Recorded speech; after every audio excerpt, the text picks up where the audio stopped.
Ooh. Ooh.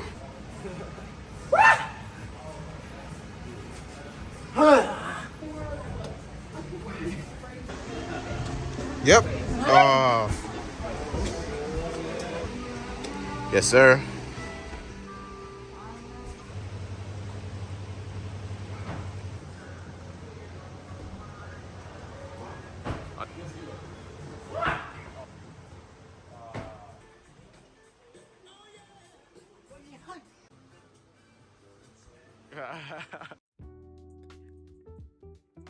Sinja everybody, my name is Viet and welcome back to my YouTube channel.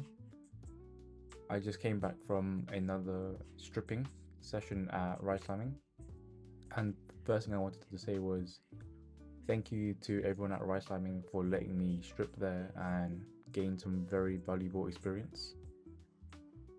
Anyways, in this week's video, I wanted to discuss progress, and since it's coming up to my second year of climbing fully or consistently, I wanted to explore what it meant or how I would know that I'm making good progress. And one of the things that I think demonstrate my progress really well is how I climb these easier grades.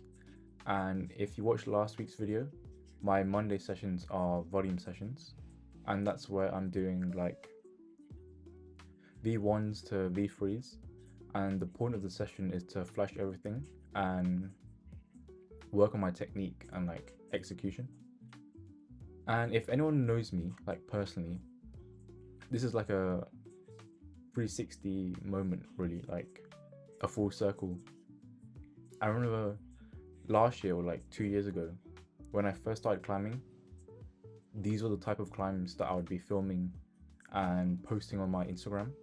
Like, it was a way of gaining confidence and also just, like sharing my climbing. And I never thought I'd ever have to record these like easier climbs.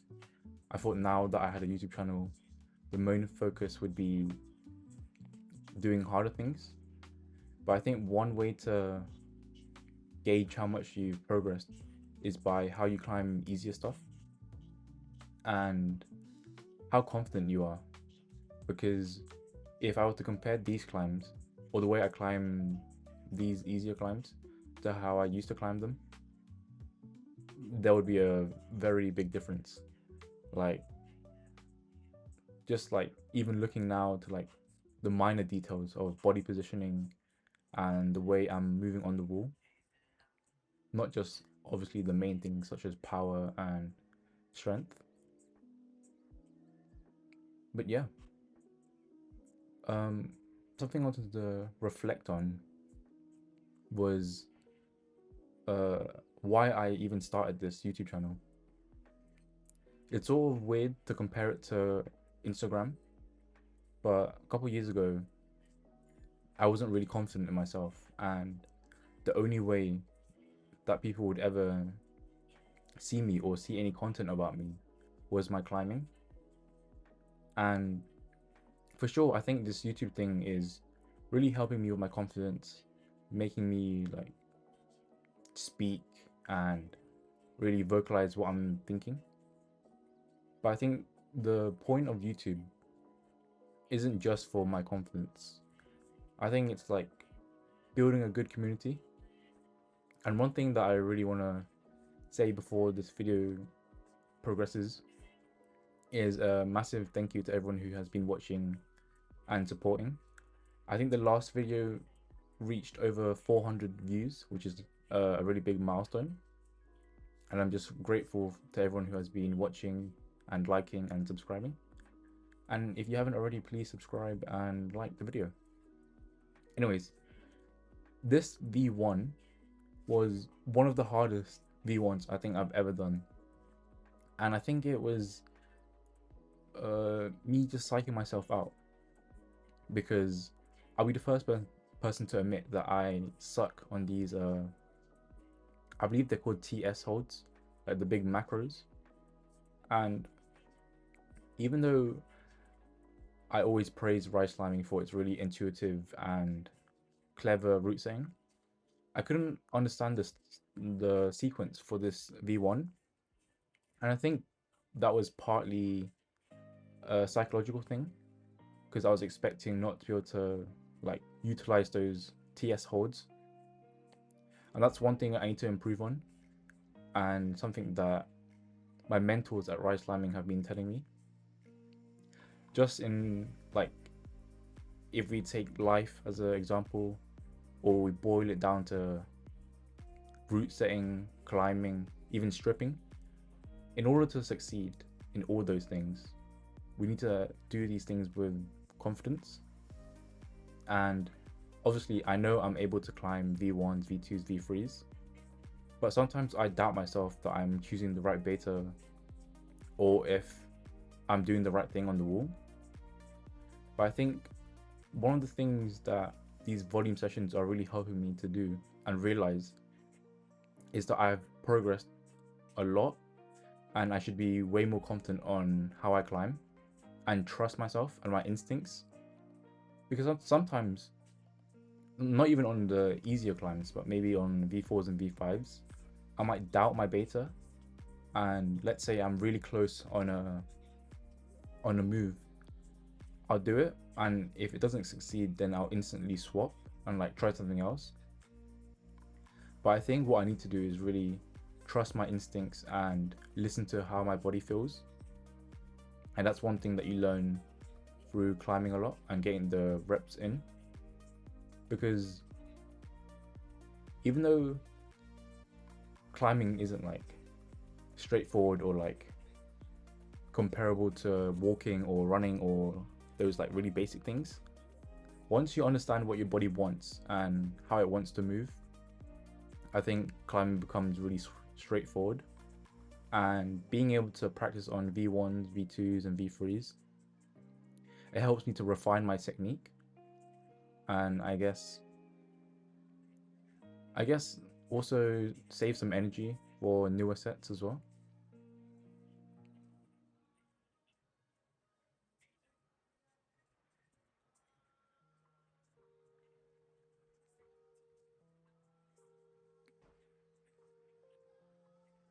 This V2 plus was also quite nice. I feel like I can tell or I can expect what I get at Rice Climbing now that I've been climbing it for 2 years. I can sort of like demonstrate what a V1 is and what the grading looks like. And even though the pluses are like, sometimes the pluses might make a V4 more like a V5, I feel like the grading is really justified and really consistent at Rice Climbing. And that is also a great way to measure my progress. One thing that I have definitely progressed in is my mentality. Take this V3 Plus, for example.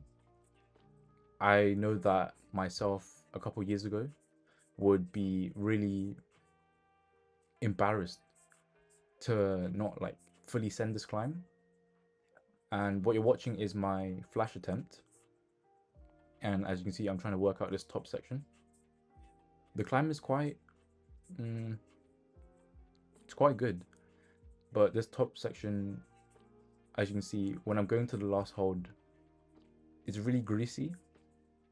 And sure, if I committed like an extra 2 or like 5%, I would have been able to do the climb.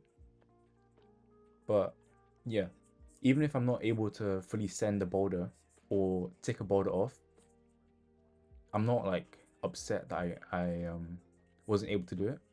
The more important thing, in my opinion, is learning from the boulder and learning moves and being able to apply the things that you've learned from easier boulders into harder boulders. Because I mean, the techniques that you use on easier boulders, which I've explained before, are the techniques that you use on harder boulders. So yeah, it's really transferable, and I think that's why I really enjoy my Monday sessions.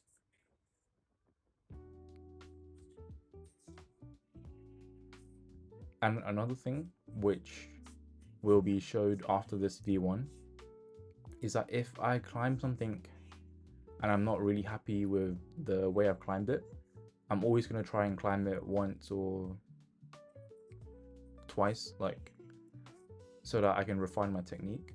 I won't just leave it, because I used to have the mentality that once I've done a climb, I just leave it and I won't look at it again because I've done it. But as you can see on this V2 smash it holds, the way I climb is quite messy, and I mean, I'm strong enough to do these climbs. So obviously, being able to complete these climbs isn't the point. The point is having really good technique and being really confident in my movement. So yeah, after I did this and rewatched the footage, I decided to give it one more try. And the thing that I changed was how I started. I feel like the position that I chose last time was too scrunched up. So the change that I make is simply letting my left foot like drag rather than using the foothold. And then in this middle section, I change from a push to a palm, and that just like really locks in position for me. But yeah, one thing that I think needs to be talked about in progress, especially in climbing, is that in the beginning, it's really easy to like visualize or put into words what progress is, because it would obviously be the grades that you're climbing. Like, oh yeah, I can climb I'm a V2 climber, or I'm a V4 climber now. And in the start of my journey of climbing, I was definitely that type of person to be grade chasing, I suppose. But and obviously that's a really satisfying way to visualize your progress. The higher the number, the stronger you climb. But I think that the longer you climb and the more you climb, the way that you identify progress becomes quite blurry, because I've been stuck at like the V5, V6 range for like a couple months, and I know for sure that I have been making progress, even though the numbers won't like reflect that. So once you become more experienced, I think the way that I see progress is, one, definitely how I climb these easier climbs. I'm climbing it with more conviction and more confidence, and I'm trusting myself more. But also, I think the way that I sort of conduct myself on the wall, like now that I'm board climbing a lot more and I'm doing moves that I would often skip, because when I first started climbing, dynos and dynamic moves were my enemy, and I was like really into like old school crimping and just like vertical climbing. So in the last year, I've really been trying to, I guess, step out of my comfort zone and try things that I would often just like ignore completely. And one of those things are these like really steep boards. I think this board at Rise is 40 or 45 degrees. And yeah, so the theme of this video is also my board climbing. And I believe I had a board session every single day, or like every single session, because I was often climbing with Joshua, and you know, it was just like really good fun being able to project on a board like this. So the two recurring climbs on the board is this wooden like I mean kind of crimps, but it's quite in-cut. Yeah, this climb, and also the yellow climb to the right of it with the pinches above the black pockets. But anyways, this wooden climb uh, taught me a lot of things, and one of the main things was to improve my route reading skills. Because as you may have seen in my last couple goes, I was trying to do this really weird like spin move where I was catching like a jug in a really awkward position. But what I missed, and what I think you can clearly see, is that there is a third foot option which I completely ignored. And yeah, I only realized that after like a couple sessions. And if I knew that, I would have probably spent like a good 30 less tries. But yeah, this is the yellow climb. This is the crux move, which even though the two holds are like really good pinches, they were still quite hard to hold. I feel like because I was always cutting loose and I couldn't keep tension on my feet. But yeah, one of the things that I'm definitely trying to improve on is being able to keep tension in all my limbs, because I think my footwork is what is holding me back now.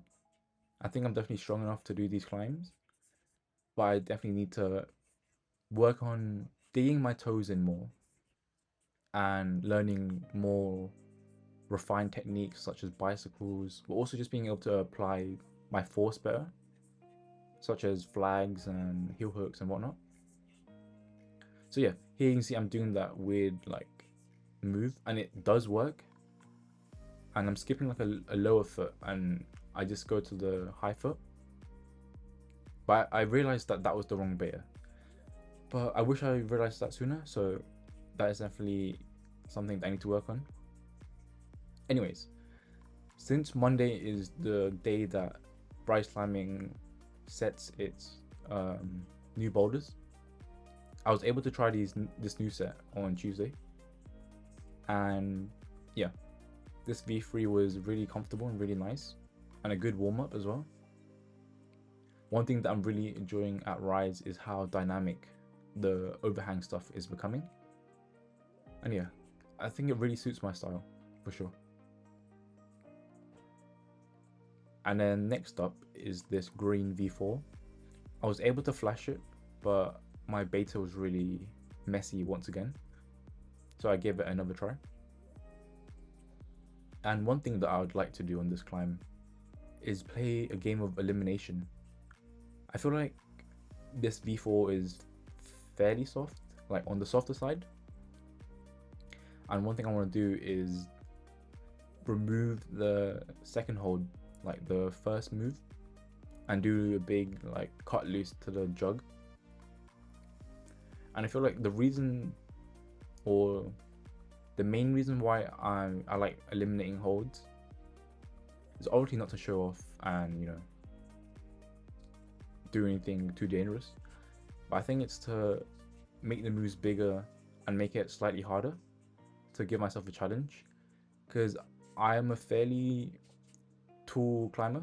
So I feel like not only is this move kind of redundant for me and it kind of holds me in a really tight position, I feel like my climbing style has kind of progressed to a point where I really like to utilize dynos and utilize big moves. And yeah, I think a concept that I have only learned recently was the term raising the floor. Obviously, I think there's two ways to look at that. There's raising your ceiling, which is raising your max. But also, another thing that I should be doing is raising my minimum.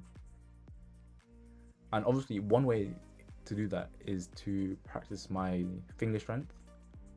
So obviously, if I'm constantly trying to get PRs and, you know, lift 70 kg or 80 kg on 25 mil, that will obviously increase my strength.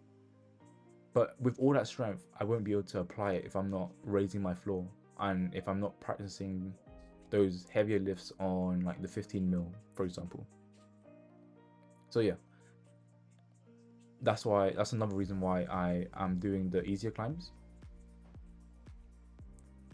One of the climbs which is on my bucket list for next week is this purple V5. I got quite annoyed at this climb because I couldn't figure it out. Like, me and Joshua falling on this hold. Like, obviously it's a match, but the way I did it, I was sort of rotating my body, my spare hand to the left, to my left ear. But what I think I need to do is sort of use my left hand on the inside, closer to the corner of the wall, and then that will help me push my right hand, like transition from a push to a pull. But yeah, one thing I like doing is trying out like the second half of climbs. So you may have seen that black V4 that just went by. I wasn't able to do the first move, so I just tested out the second part, which was fairly easy. And yeah, because obviously one thing that I have been saying is that I'm not like gonna be upset if I'm not able to do a certain climb. What I would be upset at is if I don't learn anything from the climb, because obviously, you know, a lot of praise and respect to the route setters like rise climbing. I feel like I can learn a lot from, you know, climbing the V4s and the V5s there. Anyways, back to the board, because I feel like my skin wasn't too good, and you know, I don't know, I just love this board so much that I just constantly want to come back to it. And there you see I'm finally sticking the move with the use of that foot. And then this is my crux. I feel like the reason why I was falling on this left hand crimp was that I wasn't really pushing enough through my left foot, and that meant that I would be cutting loose, like as you can see there, and it would be really hard to hold that position with no feet. So one thing that I did was I decided to like practice drilling my toes into that hold. And here you can see I'm finally sticking that move, and then I'm able to do that last move. And yeah, now that I've done all the moves, I tried it from the bottom. I feel like I was quite confident, and I took a good rest and a good brush. And yeah, once I know all the moves, the final step is execution. And you see there, I'm just managing to keep my foot on, even though I did catch that hold quite bad. But yeah, I was able to readjust and yeah, finish off that climb. Onto the second project, which is this yellow climb. As you can see, the moves are really really nice, and the climbing is really intuitive. So yeah, I'm really lucky that I'm able to have access to this board. So massive thank you to Rise Climbing. But yeah, that was the crux move that I was falling at. I was trying to,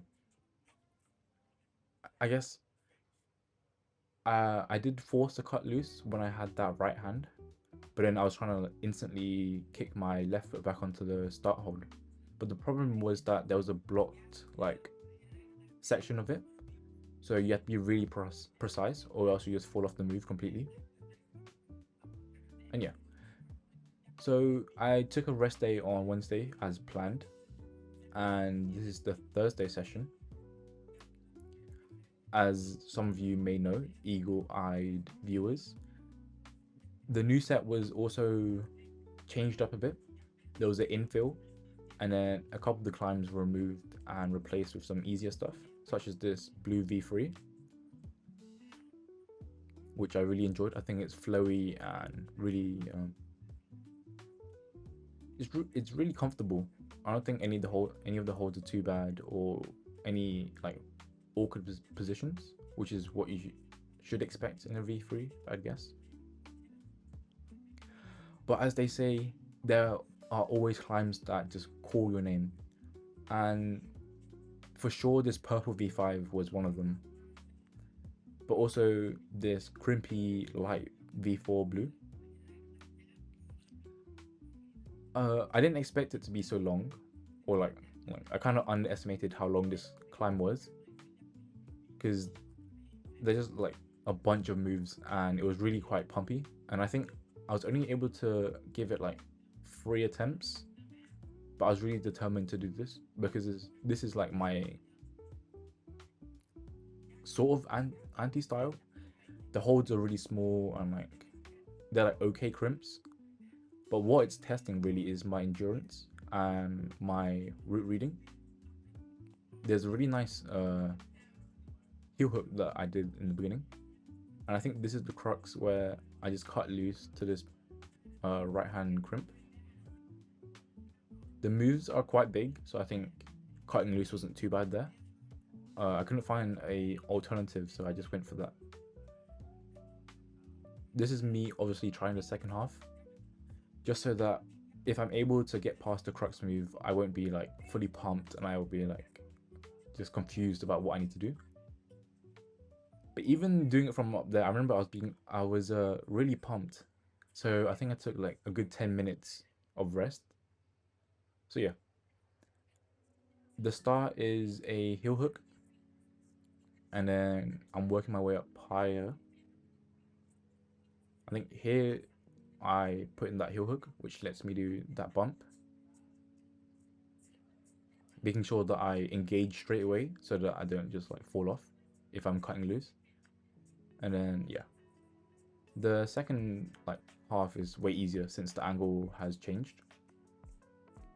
But I changed my beta here. I did a foot swap, which just let me sort of twist into that hold a lot easier.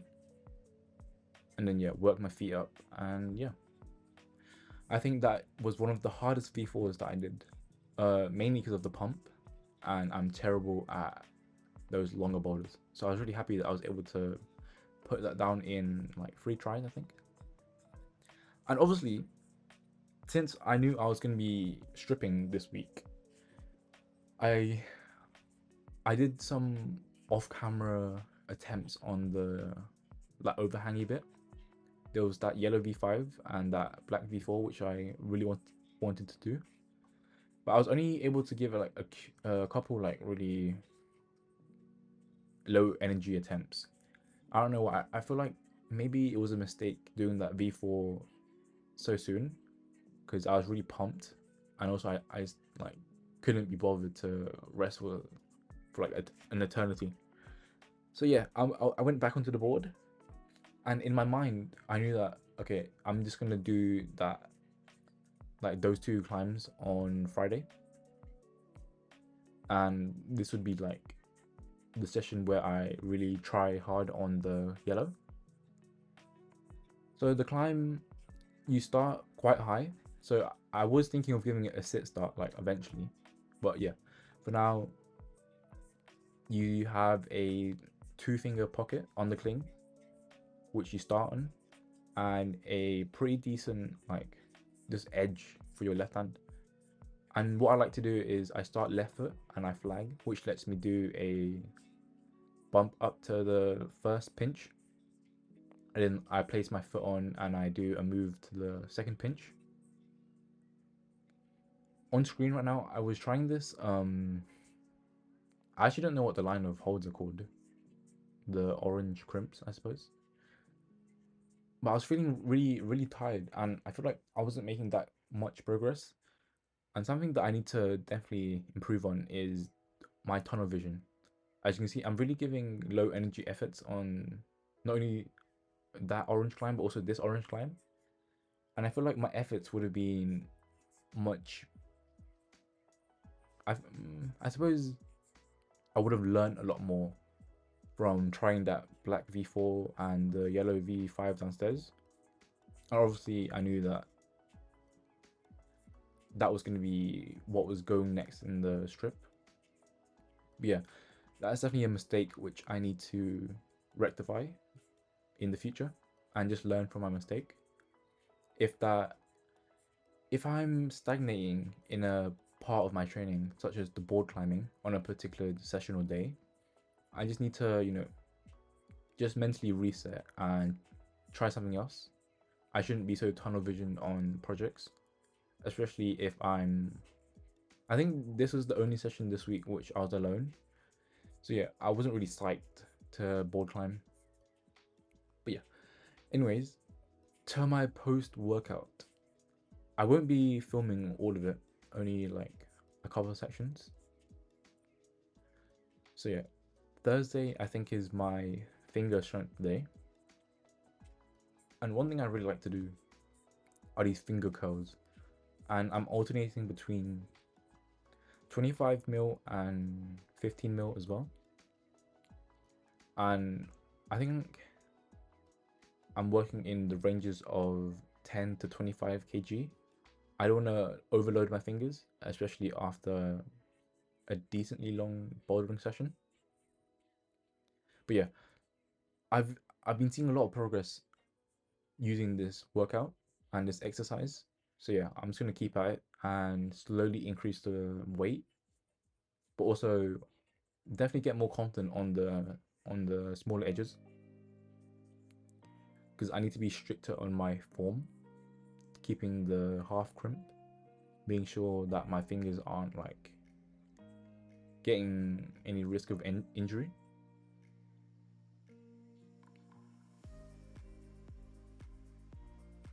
But yeah, so now that I knew in my head I was able to do that wooden climb, and my like my week was like resting on me being able to do that yellow climb.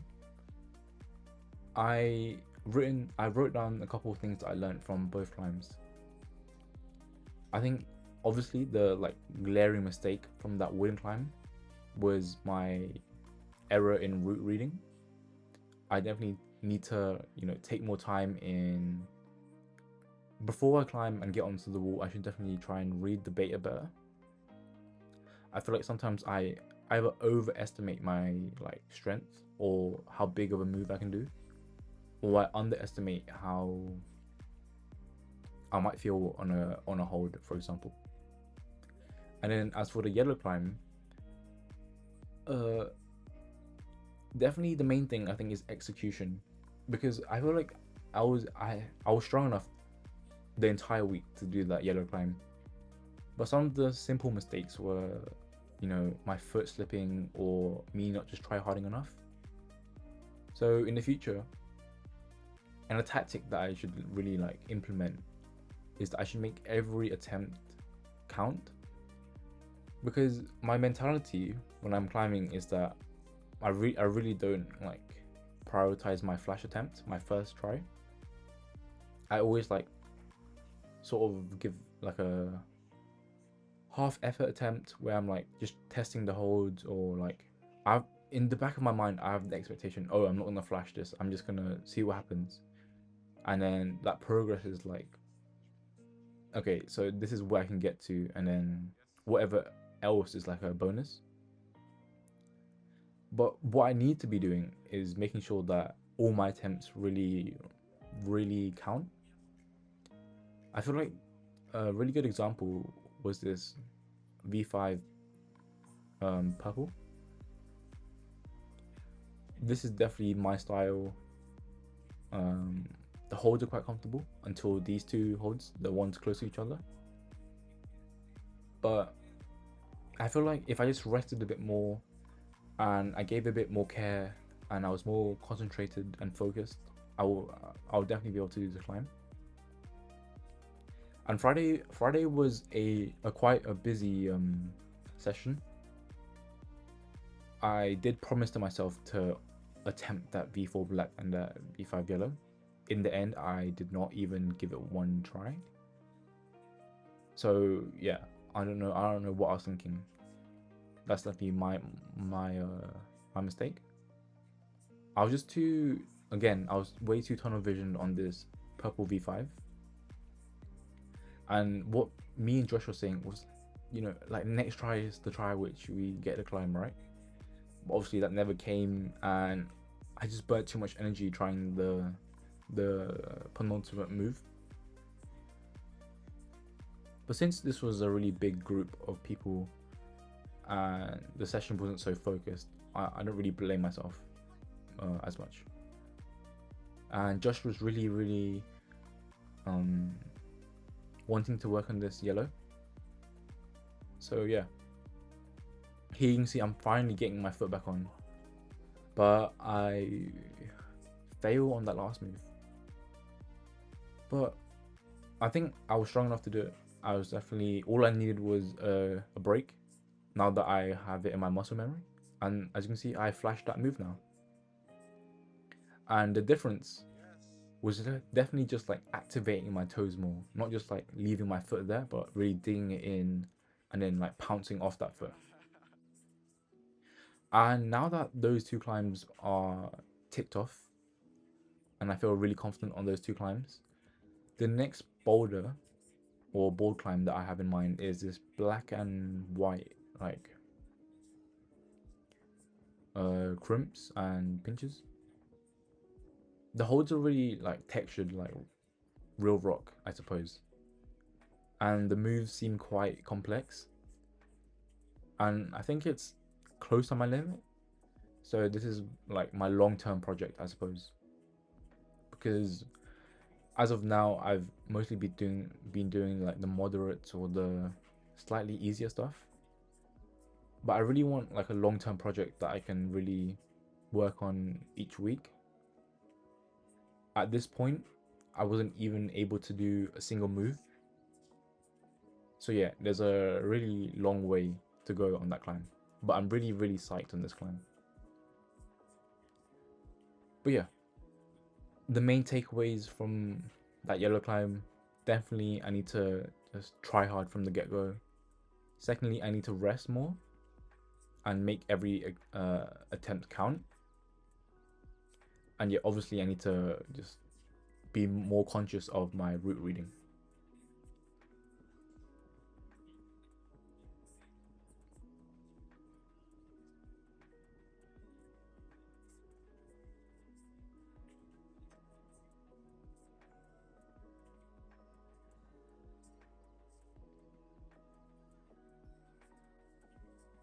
And then to round out my week of training, I think this was a weight day. I think like I was doing curls and whatnot, but I didn't end up filming that. But yeah, the main thing that I'm targeting and I'm like pointing out to in these videos are my one arm weaknesses. So yeah, I'm including like a mixture of one arm hangs with resistance bands and without. And one thing that I would like to do is like isolate my one side. So here I'm alternating between a jug and the smallest edge on the Beastmaker, and I'm making sure to really pull down hard on the hand that is on the crimp.